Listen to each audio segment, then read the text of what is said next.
Hey everybody, welcome back to the equipment tour. This is part 5, the 50 series. The 50 series was introduced in 1964. There were only 3 models at that point. Well, sorta. The 770 had been continued, the 550 was still being made, but the 1650 replaced the 1600, the 1850 replaced the 1800, and the 1950 replaced the 1900. And that was the new series in 64, and then in 65 they introduced the new 1550, which was designed to replace the 770. And despite their best intentions, sales of the 770 stayed strong, and it was 67 before they finally discontinued that model. But the 1550 basically uses the basic 770 engine, and then the front frame and rear frame are the same as a 1650, but it's a sliding spur gear transmission instead of a helical mesh transmission like in the 1650. But everything's still fit in the same housing, and I know that for a fact because this tractor came from a local foundry. It was used to push foundry sand, and the guy that ran it, he run it hard, and it was beat up. It's been a slow process. It was a good runner, but it's been a slow process to bring it back to good shape. And the reason we got it was they brought it in, reverse wasn't working, transmission making terrible noise. There's 2 ears cast in right into the rear end main housing to hold a gear for the reverse gear, and they busted that right off the main housing. So it needed a lot of work. We ended up selling them a different tractor, and my dad and a friend of his stripped this one down, and then he passed away, and I figured the best way to get it out of the way was to put it back together. I knew it was a good runner, and that's how we ended up with it. The fenders are the ones that were on it when we got it. They just were hard on it. But this is a 1550 utility, and it's not just this underslung or short wheelbase axle that makes it a utility, and even that's different because on a regular one, the spindle here is a little bit taller and a little closer to the tube to make up for the taller rear tires that a row crop tractor has. You'll see that on a Allen 1650. They'll come up here in a little bit in the tour. Some other unique things about the utility tractor. The early ones, like this one, had an underhood muffler, just like a Fleetline tractor. I was fortunate to find one before they discontinued it, and I was fortunate to find a new old stock hood. This one was just, the original was beat bad. All that loader work, stuff dropping on it. And then this spring I did a little buffing and polishing on sheet metal and stuff to clean it up. So let's see some other utility features. These different platform steps. The battery is inside of here. If it was a diesel, there'd be another one on the other side. Usually this door is missing because you have to take bolts, swing the door out in order to get the battery in and out. And guys got tired of that and just usually cut that off and put a regular step on there. That's what had happened to this one. I was able to get another step to replace my missing one. Let's see, let's go around back. And that's, I got my other 1550 parked there. And we'll walk over that because another thing they did was switch the draft point for the lower arms. So it's up, and that gave it more clearance because the tractor was lower to the ground, being a utility. And so to keep the geometry right on the top link, they made the cradle part where the top link hooks come up higher. And then they also had a special transmission. It's still the 6-speed with a hydropower, but the 5th and 6th gears were faster than a regular row crop. And this one will do about 20 miles an hour down the road with these short tires. It's got you can see the serial number This is the serial number, the 190417. This 506 is a transmission code. It tells a person which transmission's in it. It's a 255. The first generation of 50 series, like a 1650 would be 165, an 1850 would be 185, 1950 would be 195. Then when they made improvements, they changed that to a 2, and then eventually a 3, and finally a 4 for the 50 series. And then we got 51. 5 indicates that it's a utility axle, and 1 indicates it's a gas engine, which is the way it's equipped. But we'll go over here to the 1550 diesel that I have. And as you can see, these draft arms go down instead of up from the pivot point.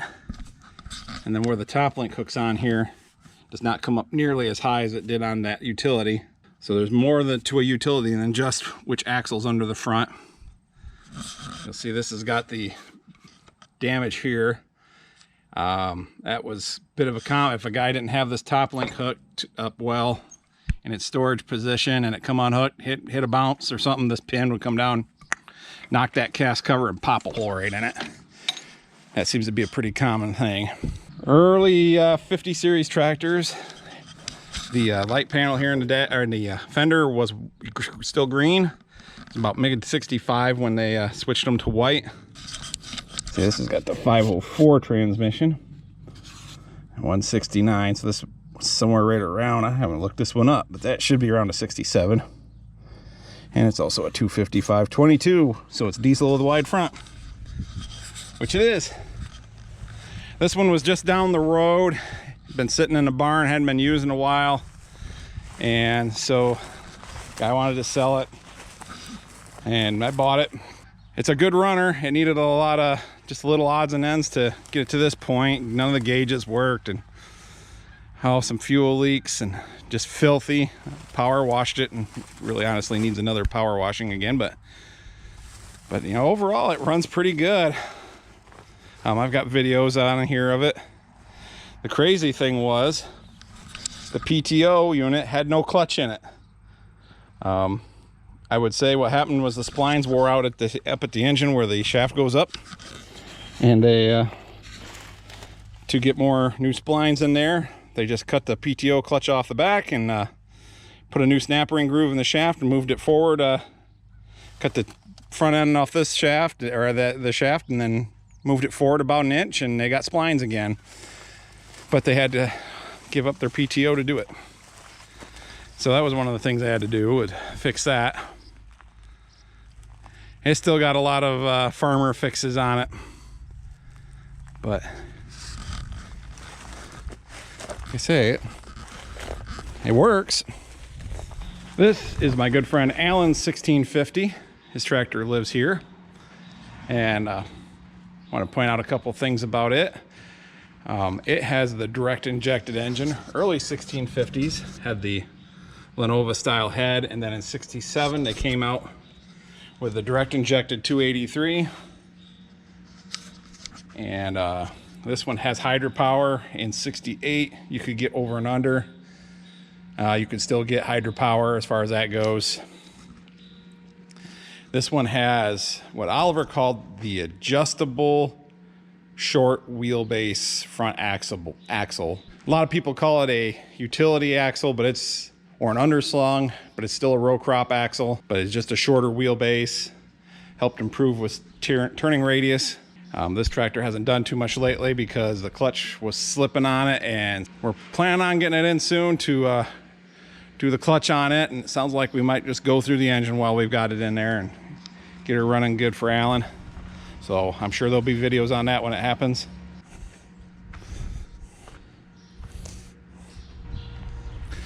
Okay, next up is my 1650 four-wheel drive with the optional Terra tires.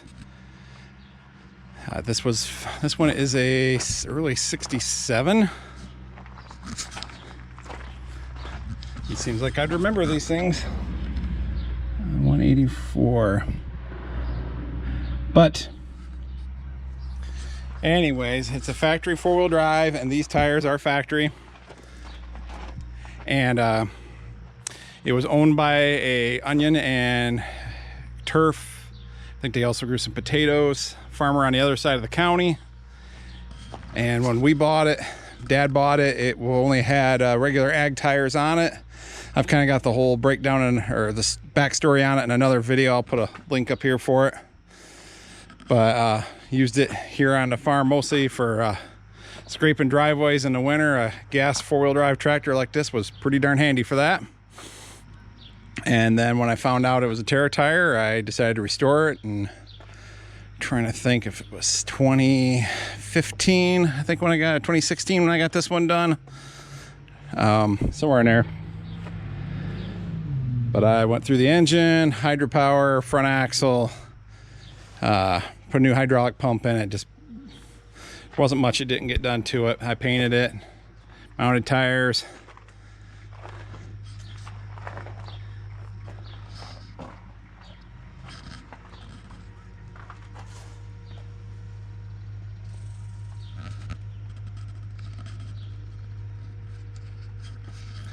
When the Terra tire option first came out, it was only available for the 1850 and 1950, and you had to get the Wheatland or industrial axle with them.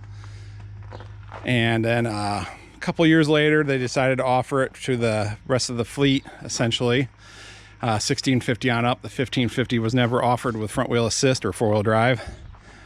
Poor girl needs a bath. I used it this spring there, rolling out the hay seating, which is in that same video link, and just haven't gotten around to giving it a bath yet. Normally it's been in a parade or two by now and it would have been cleaned up. But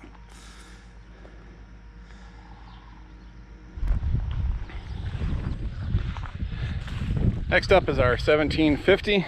Dad bought this tractor new from our dealership. And then well, I remember riding along with him planting corn when I was a kid. Sit between, there's a toolbox mounted on the fender. I would sit right on that toolbox right next to him, and had sprayer tanks up here and a toolbar mounted 6-row planter on the back.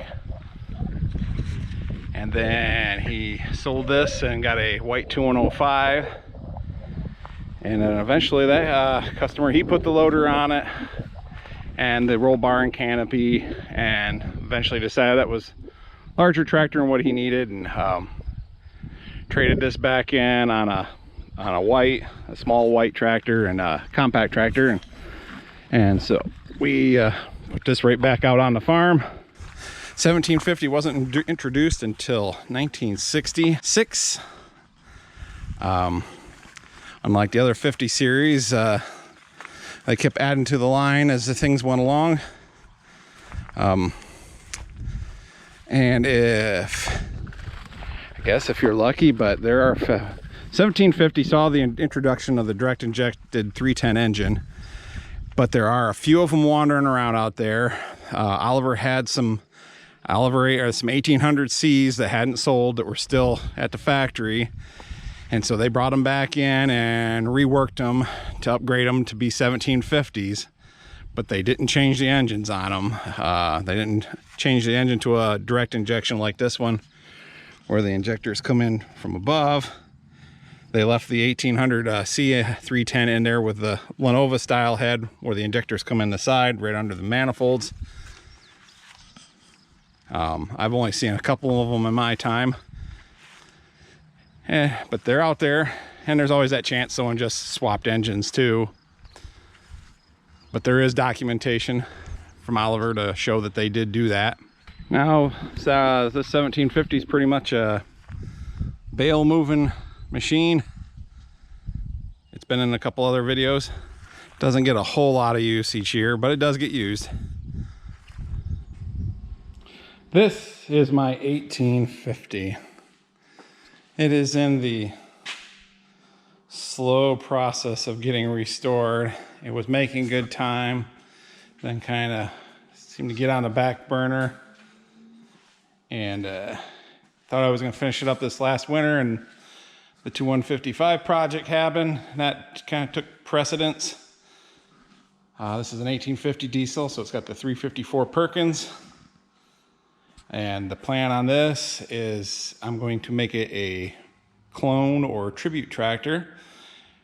In the 60s, Oliver had a promotion to sell plows to owners of John Deere's, Ford's, Alice Chalmers. And the promotion was it didn't matter if your tractor was green or blue or orange or yellow or even purple. The Oliver plow was the best one to pull behind it. And to do this promotion, they took an 1850 and painted this, I don't know, some people call it pink. It's kind of a lilac shade. It's a very light purple, pinkish purple. I'll put a copy of the ad in here. And they did it at dealer meetings, the Growing O meetings, which is something we can cover in a future video. And it was a hit. And so then they told each territory or branch warehouse to pull an 1850 out of their stock, take it to an auto body shop, have them paint it this shade of purple, which the story is that one of the guys at the factory had a Lincoln. I think it was a 65 Lincoln, but anyways, and it had this shade of purple, and they kind of thought that would be a good shade, and so that's supposedly the match. And paint them up, take them out, tour them around your territory, and then when they were done doing the promotion, they brought them back to the branch warehouses, took them back to the auto body shop, had them repainted green and sold as demonstrators. And so there's no record of which ones were actually purple, pink, whatever you want to call it. And this one is an early one, so I'm quite confident it was not one of those tractors. But I just thought it would be neat. My daughter really likes the idea. So one of these days, it's going to get painted and put back together. But I'm just about ready to shoot paint and soon. But that's the 1850. This next one, a lot of my viewers are familiar with. It's Herman, the Oliver 1950. He is also a factory Terra tire. Some people call it an El Toro. That's a story for another video, but we'll let it stick for now. Factory equipped with a Detroit diesel 453 two-stroke diesel. I get quite a few comments on how this thing sounds like it's about to fly apart, that it's turning too fast. And it's just the two-stroke sound of the engine that makes them sound like they're running twice as fast as they really are. PTO speed is 2400 engine RPM, and right now the governor's not quite right, and that's about all the higher it'll get. I need to get that readjusted. It's good enough for most everything, but to put it on the dyno and get a true reading, I need to get those extra couple RPMs so all the numbers all line up right. So no, it's not going to blow up. That's what a Detroit diesel sounds like. The people who love them know it. Factory equipped with hydropower, which is a 2-speed shift on the go. Factory fender fuel tanks. I've had a few questions about them. These thicker ones are actual fuel tanks. You still have your main fuel tank up in here, but you could order these as essentially an accessory or optional extra fuel tank. Each one was around 39 gallons, so you're talking 78 gallons extra fuel. With the 30 some up there, you can have over 100 gallons of fuel on the tractor, which would mean you could stay out in the field a lot longer without having to refill. Herman is a Wheatland tractor, which means he's got the wide swing and drawbar, and this is actually the heavy duty wide string, and it's got these braces that they usually only put on the industrial tractors, but you could opt for them on the ag tractors. But being a Wheatland, wide swing and drawbar and no 3-point hitch. In the western states, there just wasn't row crops out there, and just 3-point hitch wasn't something that they needed. So Oliver offered this setup, and this has the external remote hydraulics. So all the valves are up here on top of the hydraulic unit, easy to get to.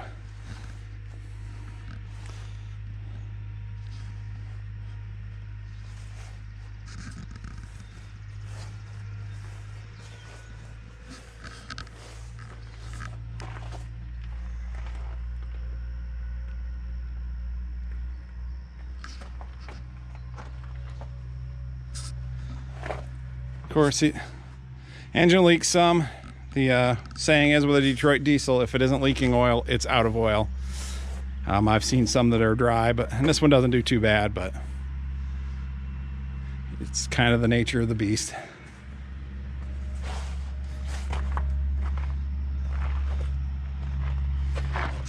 I'll put a link up. I got another video of Herman that gives a little more of his backstory and everything. So to save time in this video, go check out that video when you get a chance.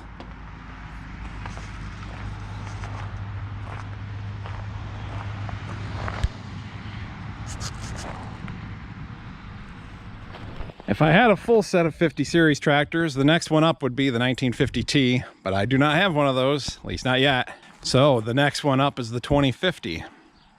These were introduced in 1968 along with the 2150.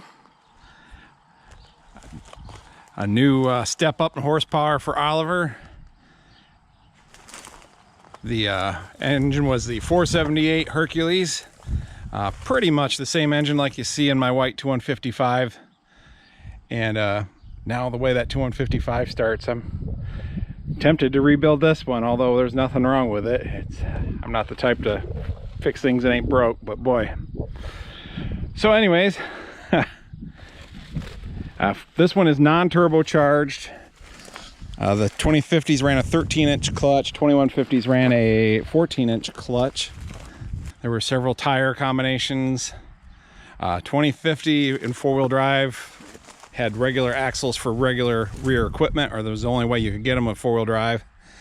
I have seen one that was a long pinion shaft tractor, two-wheel drive.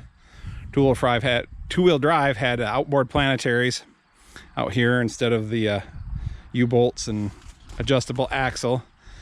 And so if you had that, you added on a front wheel assist later on, and so you kind of had a extra heavy-duty 2050. I found this one in a local farm paper. This in my 1655. Same person had them. Farmer up north of the Saginaw Bay area. And this one was somewhat torn down. It had suffered the metal plate of destruction because for some reason on the 2050s and 2150s, I think it was because the engine sits level in these compared to other models of Oliver where the engine kind of sets up. And so they were concerned about transmission oil following the long power shaft up for all the way from the back and getting on the clutch. So down in the transmission here, right under here, the gears that drive the hydraulic pump, they put a steel plate to keep the oil from splashing up to get on the, keep it from getting on the PTO shaft, the long one.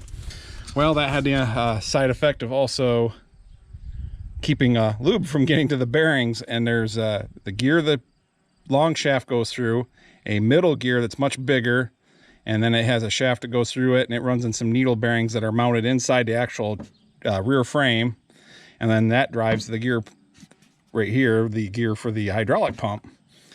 And due to lack of lubrication, those needle bearings will go out, and it starts rattling, but everything still works, and guys run them, chew the rear end housing up, and then next thing you know, they've got a major repair ahead of them. And this one had that happen. So the hydraulic unit was off from it, which was kind of nice because I could check out the rear end gears and everything and see that stuff looked good, but I didn't get to hear the tractor run when I bought it. So I was taking a bit of a chance there. But it turned out to be a great runner. The guy had all the parts, but he didn't have a heated workshop. It was a 2-hour drive for him to go to his nearest Oliver dealer, or Agco dealer at the time. And so he just decided they're going to sell the 2 Olivers and get rid of them, get something else that was a little easier for them to service. So got this one in the 1655 and the same deal.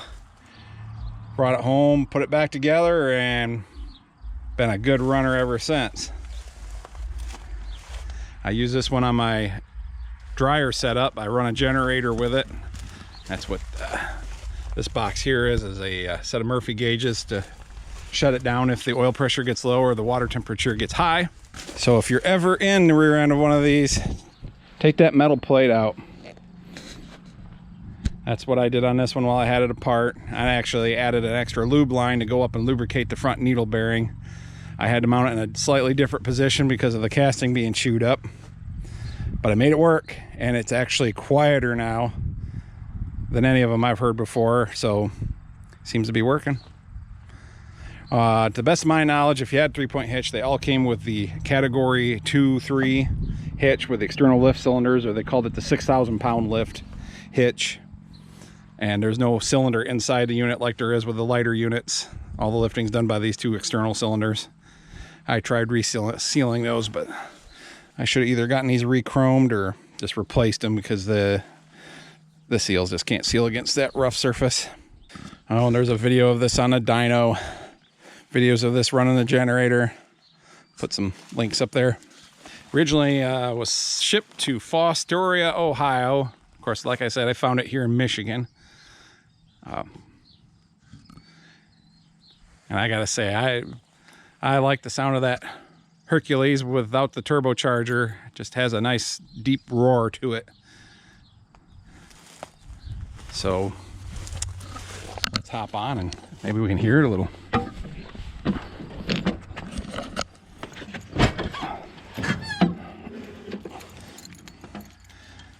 the key in. A few people have asked me why I take the keys out. I don't know, it's gotten to be force of habit. It's a safety thing. And then there's been more than one instance of a local idiot hopping on someone's tractor. One case was a guy got his truck stuck in a swamp and he was drunk. So he walked to the nearest farmer's barn and started up his grain truck and was going to drive that out in the swamp to pull himself out. Fortunately, that farmer caught him and ended up helping him out, but with a tractor. Another farmer, a couple of years back, his big John Deere got swiped. And that was because some losers had stolen an RV, and wherever they were hiding that at, they'd gotten it stuck in the mud. And so they went and stole a tractor to pull it out. And there's been enough of that stuff going on in the area. I've just gotten where I got the one key with me. You know, most of the time it's just me, so one key works. That's why I pull them out. But I gotta set this here because I gotta hold that in to override the Murphy switch until it gets oil pressure.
Last but not least is the big horse of the Oliver 50 series, the 2150. This is not my tractor. It belongs to my good friend Phil, another tractor that lives at Low-C's Homes for Wayward Olivers. The 2150 was a turbocharged 478 Hercules. Basically the same engine as the 2050 with the turbocharger on it. They put a bigger clutch in it. Some other odds and ends that they did to beef it up. The 2150 could be ordered with the regular rear axles if it was front wheel assist. If it was two-wheel drive, it had the planetary rear outboard planetaries. And if it had planetary outboard planetaries on the rear, then it was considered the extra heavy duty 2150. They seem to be a desired after muscle tractor. Both versions, most guys want the extra heavy duty. From what I can see, the production, they were about 50-50 split between the adjustable rear axle and the heavy duty rear axle. This tractor came out of, I believe, upstate New York. And unfortunately, for a while there, Oliver decided to screw the, it's kind of dark in there, but it don't matter because there's no serial tag there. They screwed it to the lower dash panel here. Since it used screws, it was easy to remove. And this one had been taken off. And usually, if you have the engine serial number, you can call the Floyd County Museum and they will reverse it out for you and figure out what serial number your tractor is. And for these, it's usually stamped right on the block, right behind this plate that holds these fuel filters. Or is it below? But either way, it might be down here, but it's on the side of the block, right in this area. And this one has no serial number in the block. So near as we can figure, the block was replaced at some time out of parts. A brand new block, of course, parts block would not have a serial number on it because it had never been in a tractor. Never been assembled as a complete engine at the factory, so that's my explanation why the block has no serial number on it. I'm hoping maybe someone out there watching will recognize this tractor. This looks like the dealer that sold it at one point, maybe the original dealer, Devines, Ferrisburg, Vermont. Trying to think if there's any other identifying marks on it. We've touched up some of the paint, like the light buckets here in the grill. Let's see. It does have a red lift arm on it, like I got one off a Cockshut tractor. And the top link bracket is red. Maybe that's a clue. But if you recognize a tractor and know where it originally came from, boy, love to hear from you. If you could leave something in the comments, that would be awesome. Phil would appreciate it. I would appreciate it. These were rated at, oh, what were they? I think they were like 100 and, I'm trying to think, it was 131, 135 PTO horsepower somewhere in there. They all generally turned about 160. It seemed like was what I've been told. So that's the 50 series. Hope you enjoyed the tour. Of course, part 6 will be the 55 series. I don't have a full set of those, so that should go a little quicker, although I'm going to throw some other things from the same era in that one. But I appreciate everybody watching, and we'll see you in the next video.